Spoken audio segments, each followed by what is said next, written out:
Hello everyone, welcome to the channel.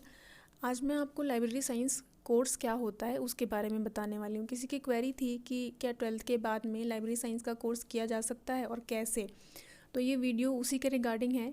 जो लोग library profession से जुड़े हुए हैं पहले से, हो सकता है उनको भी कुछ कोर्सेज़ के बारे में पता ना हो, या वो लोग जो कि इस कोर्स के बारे में जानते हैं लेकिन क्या क्राइटेरिया है उसकी जानकारी नहीं है, तो ये उन सभी के लिए बहुत यूज़फुल है। देखिए यहाँ पे आप देख रहे होंगे CLIS, DLIS, MLIS, BLIS ऐसे ऐसे करके कुछ चीज़ें लिखी हुई हैं। तो इनके ये सब कोर्सेज़ के नाम हैं जो कि लाइब्रेरी साइंस की फील्ड में कराए जाते हैं। सबसे पहले हम देखते हैं CLIS को। ये है सर्टिफिकेट कोर्स जो आप 10th या 12th के बाद कर सकते हैं, एलिजिबल हो जाते हैं 10th 12th करने के बाद में। और सर्टिफिकेट कोर्स है तो इसकी ड्यूरेशन सिर्फ 6 मंथ होती है। उसके बाद दूसरा आता है DLIS यानी diploma in library science. Diploma course 1 साल का होगा जिसको करने के लिए आपको 12th पास होना ज़रूरी है। और देखिए लाइब्रेरी साइंस का जो कोर्स है इसमें स्ट्रीम का कोई बैरियर नहीं है। आपने चाहे आर्ट्स से हो, कॉमर्स से हो या साइंस से हो, किसी भी स्ट्रीम से आपने 12th किया है या ग्रेजुएशन किया है तो आप इस कोर्स को कंटिन्यू कर सकते हैं। फिर आता है BLIS यानी bachelor in library and information science. इसके लिए आपको ग्रेजुएट होना ज़रूरी है। कुछ जगहों पे देखिए हर यूनिवर्सिटी का क्राइटेरिया अलग होता है। कुछ यूनिवर्सिटीज़ क्या है कि वो उन्हीं स्टूडेंट्स को एडमिशन देती हैं जो ग्रेजुएट होते हैं पहले से किसी भी स्ट्रीम में। और कुछ जगह पे ऐसा है कि अगर आपने डिप्लोमा कोर्स किया है 12th के बाद में, डिप्लोमा कोर्स किया हुआ है, तो उसके बेसिस पे आपको एडमिशन मिल जाता है।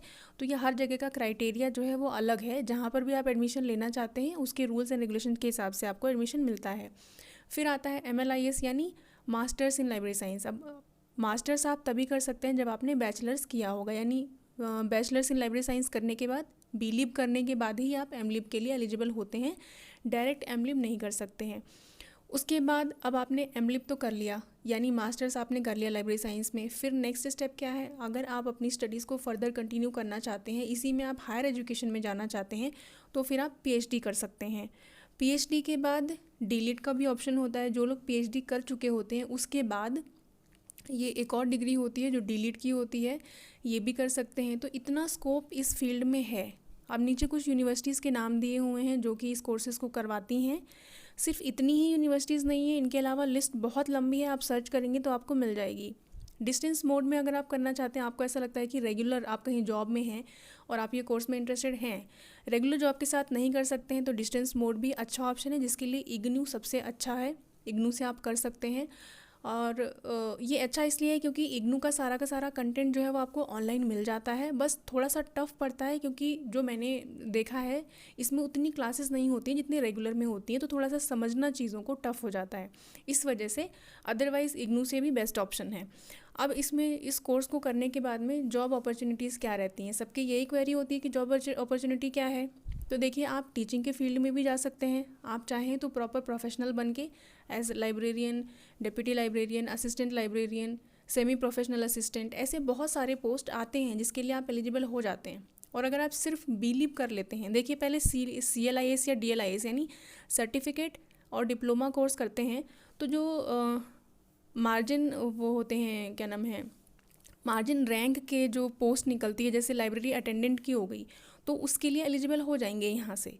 लेकिन उससे हायर पोजीशंस जो होती हैं उसके लिए आप एलिजिबल नहीं रहेंगे।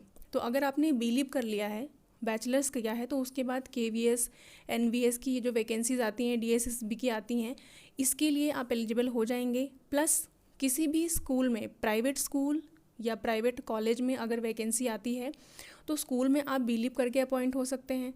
और कॉलेज के लिए MLIS होता है। कुछ जगह पे सिर्फ BLIS के बेसिस पे भी रख लेते हैं, लेकिन अगर आपने MLib किया है तो आप किसी भी प्राइवेट संस्थान में लाइब्रेरियन के पोस्ट पे काम कर सकते हैं।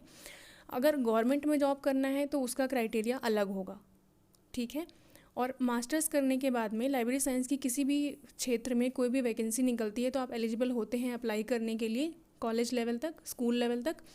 अब अगर यूनिवर्सिटी सिस्टम में जाना चाहते हैं तो वहाँ का क्राइटेरिया क्या है? वहाँ पे नेट और PhD मैंडेटरी हो जाता है, उसके बिहाफ पे वहाँ पे रिक्रूटमेंट होती है।